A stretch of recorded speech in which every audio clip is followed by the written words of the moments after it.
પોરબંદર શહેરમાં ચોમાસાની સિઝનનો વરસાદ બાદ શહેરમાં અનેક વિસ્તારમાં આવેલ સ્ટ્રીટ લાઇટ બંધ હાલતમાં જોવા મળી હતી, જેમાં મહાનગરપાલિકા કચેરીમાં ગત માસ દરમિયાન 500 જેટલી સ્ટ્રીટ લાઇટ બંધ હોવાની ફરિયાદ પણ કરવામાં આવી હતી, જેમાં 392 ફરિયાદનું નિવારણ કરી દેવામાં આવ્યું હોવાનું મહાનગરપાલિકાએ દાવો કર્યો છે।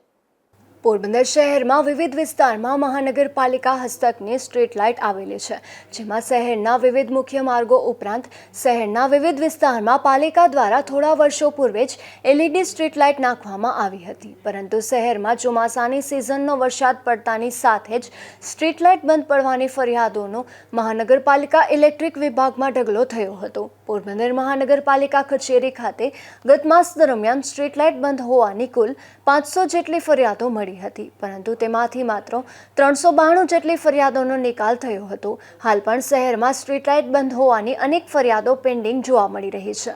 અશોક થાનકી, ગુજરાત ન્યૂઝ, પોરબંદર।